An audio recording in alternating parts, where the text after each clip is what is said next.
Welcome back to another episode of Iron Maiden-A-Thon.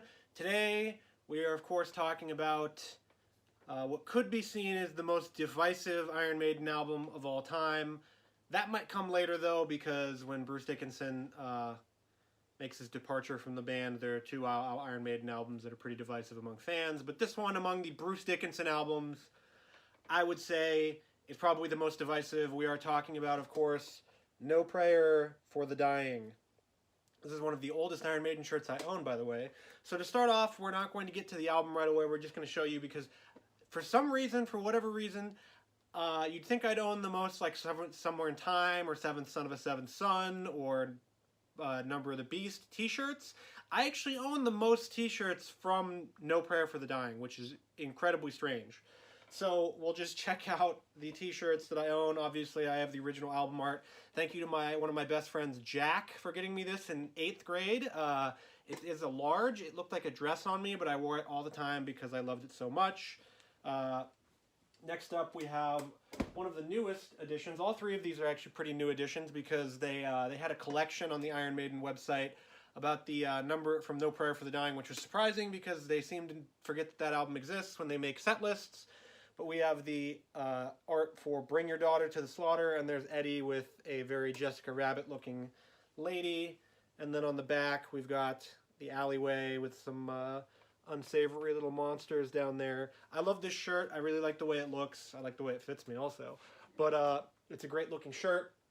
Next up, we have a shirt that Yannick Herz, the guitarist for Iron Maiden, wears all the time when they go on tour, and that is for Tail Gunner, the one of the singles off of this album. And then, of course, we've got Shoot That Fokker, the No Prayer on the Road tour with the dates or the cities listed there. Also really like this shirt. I was looking for it for a long-ass time. The original version is like $200 plus, and so I was like, well, I can't really buy that because it's more of an art piece at that point, and I can't wear it. But luckily, Iron Maiden reissued this shirt.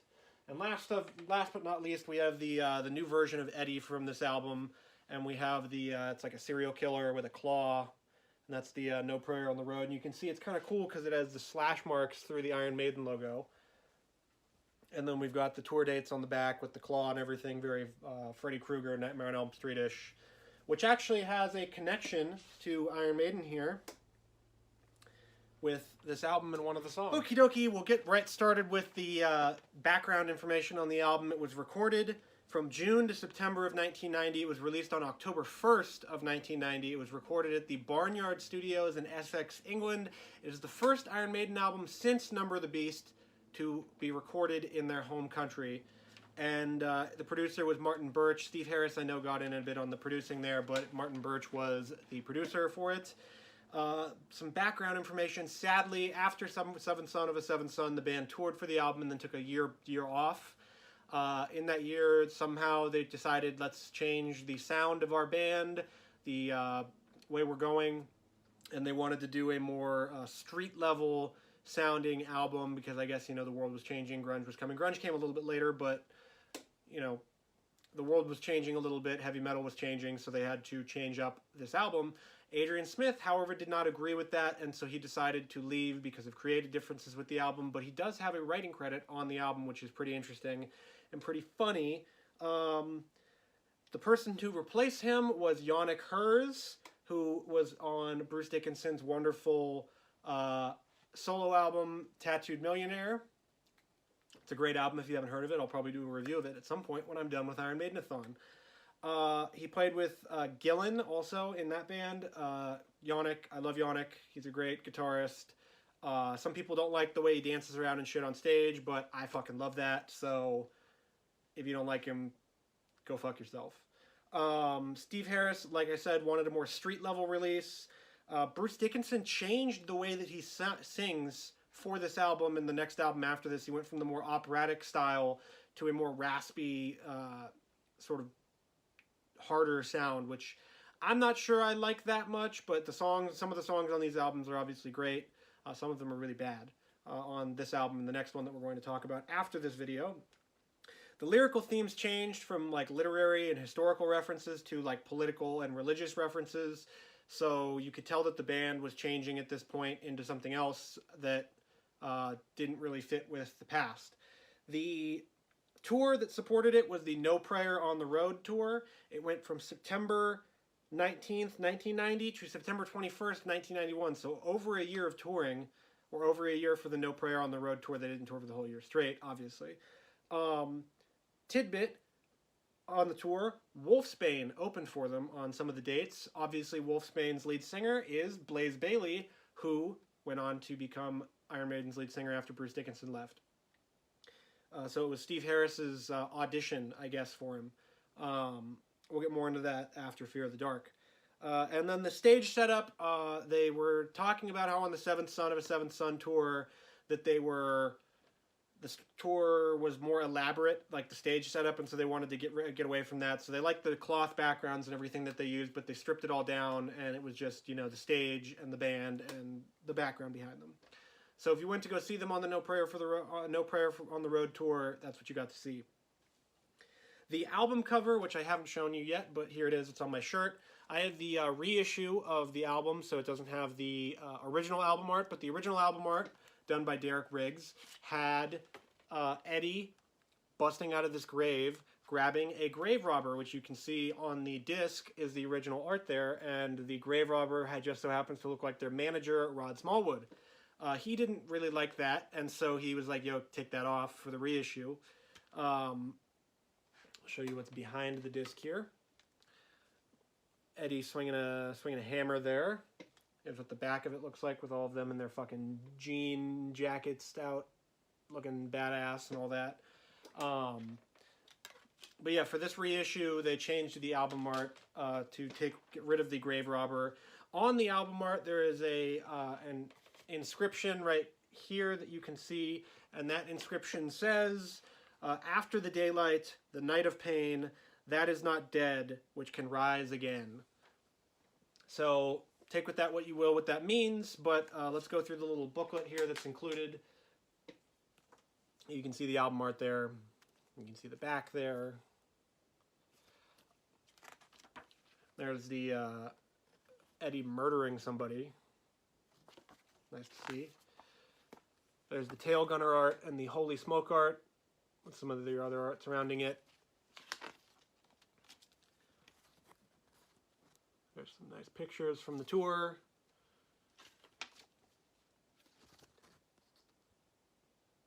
There you go. With the background, with the 2 minutes to midnight background there. Ooh, that's a nice shot. That's a cool one.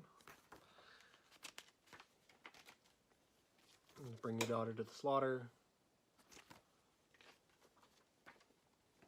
There's Eddie the judge.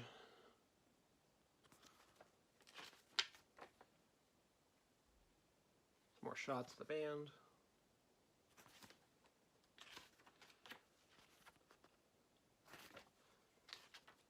And then there's, of course, Merry Christmas, Eddie.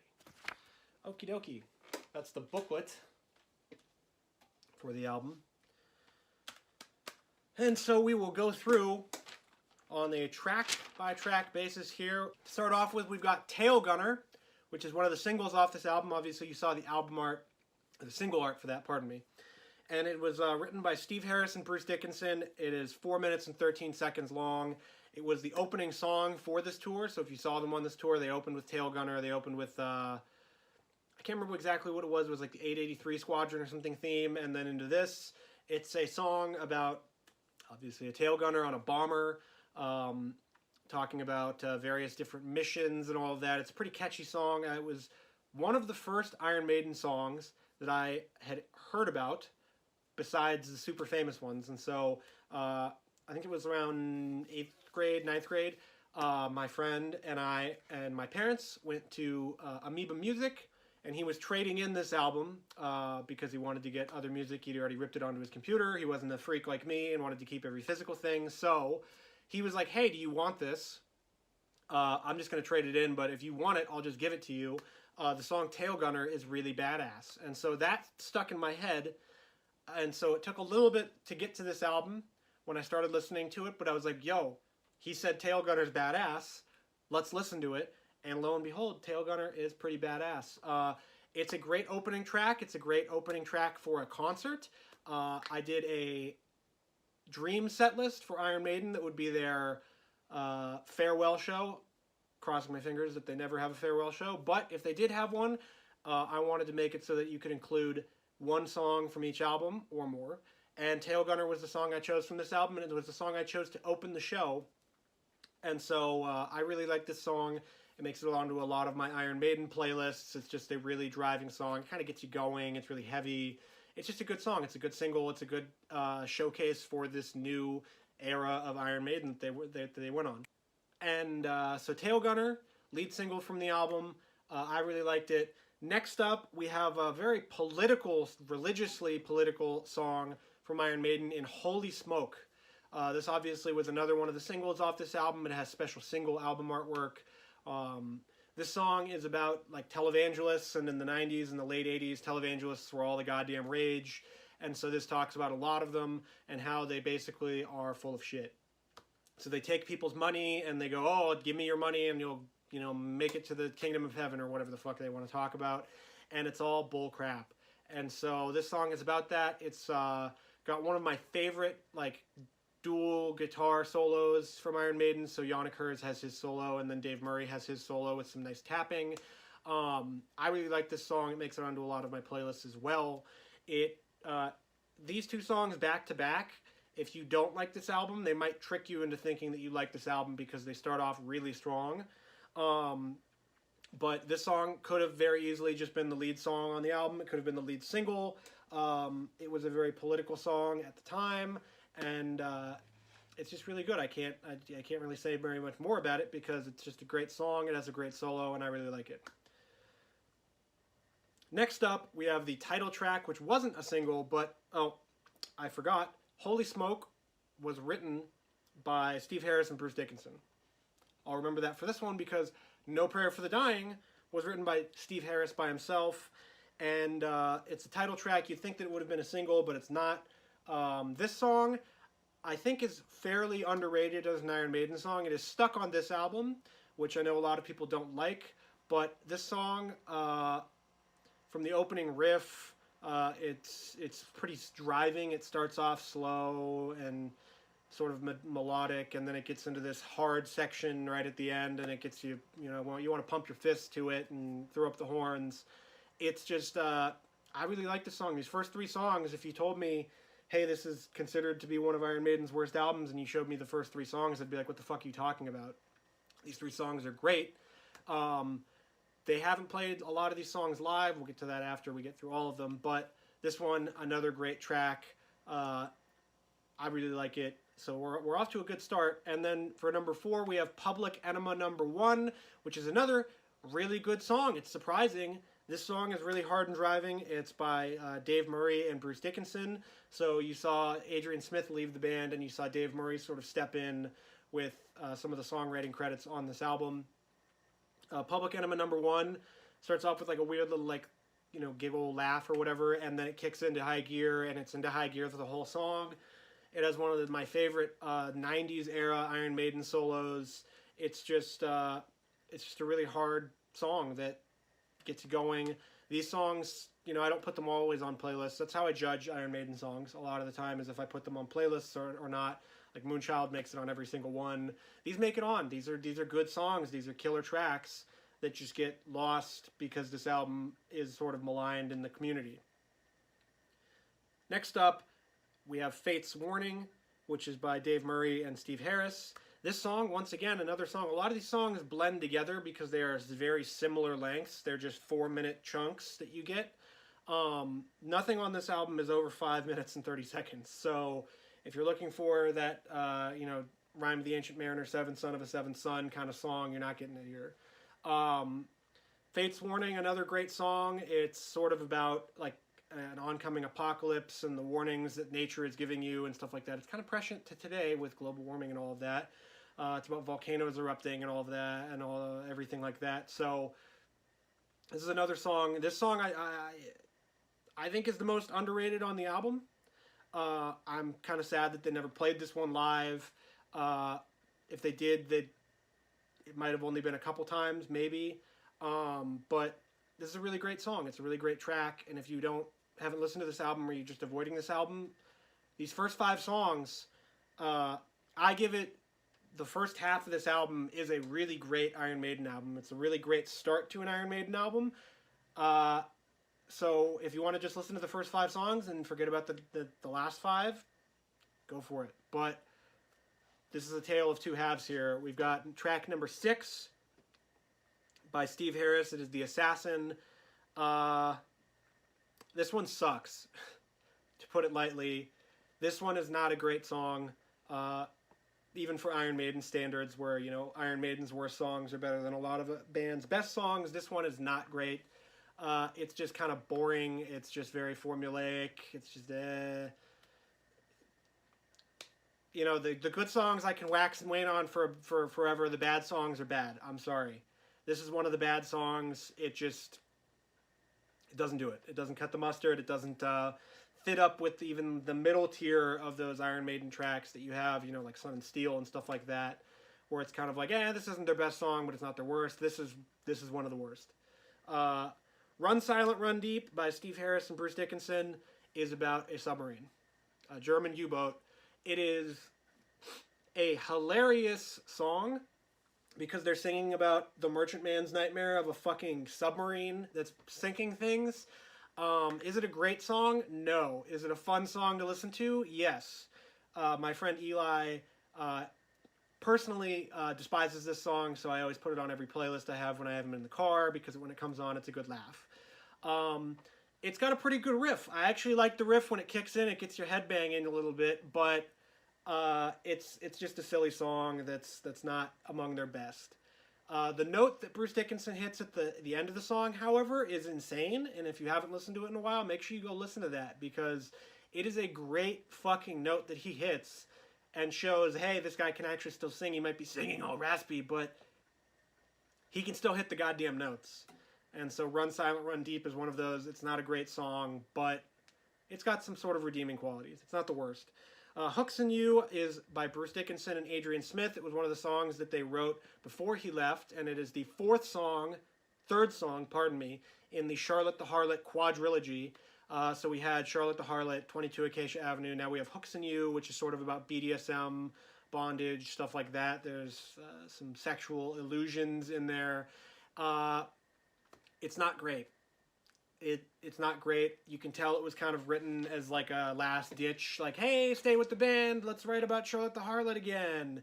And it just doesn't work very well.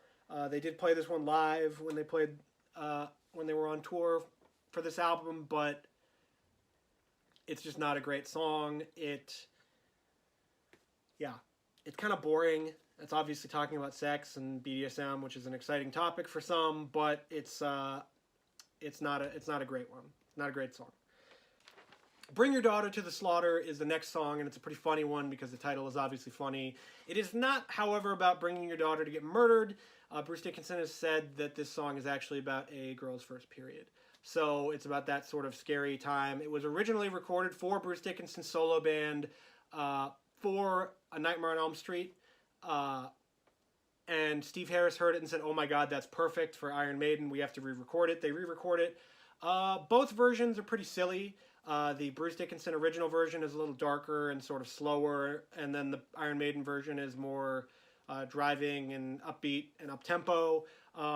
This song is silly. It's fun. It's not amazing. It is their only #1 hit, however, which is hilarious that you could look through their whole discography and go, wow, all these songs are really good. What's their #1 hit? And it is Bring Your Daughter to the Slaughter.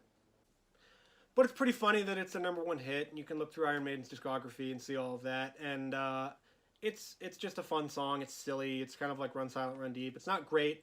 This is the last song that they've ever played live from this album. They've played it for their summer tour in 2003 as one of the encore songs, and then kaput, nothing else, nada, from No Prayer for the Dying until today, until whenever.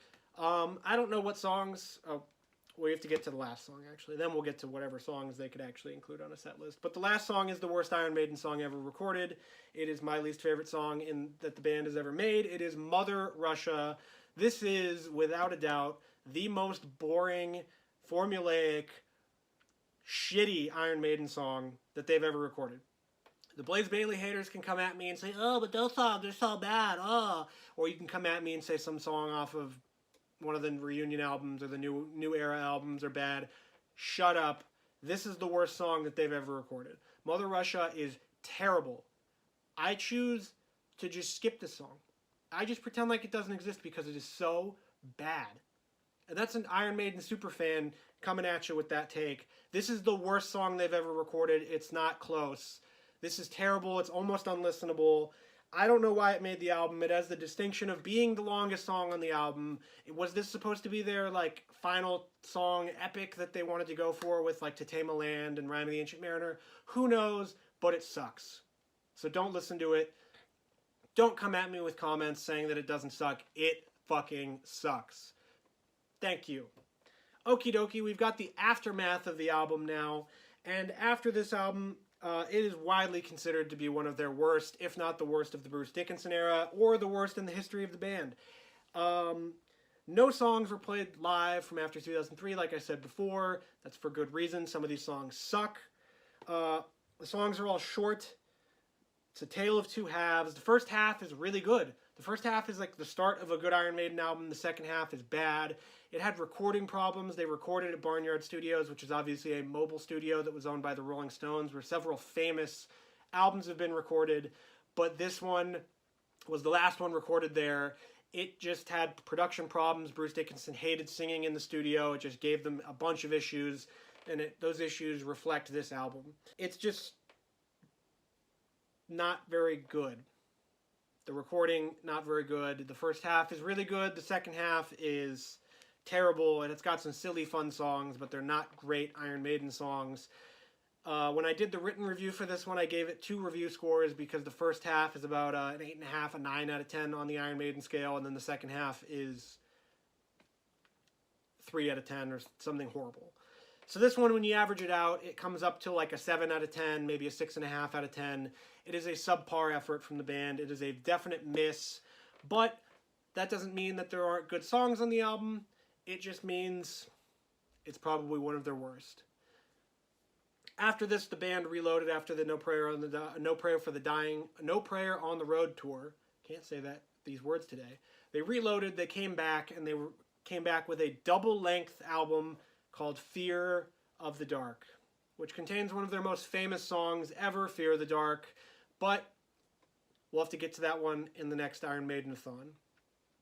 As for this album, thank you for watching. Make sure you like, comment, and subscribe. It really helps me out. We're on the road to 100 subscribers. We're getting there. Once we get there, who knows, maybe I'll do a giveaway or something silly for it. But let's get to 100 subscribers on this. Iron Maiden fans, let me know what you think in the comments below. Let me know what you think on Twitter, on my Instagram. Who cares? But just have a great day. Go listen to some Iron Maiden and up the irons. Thanks for watching.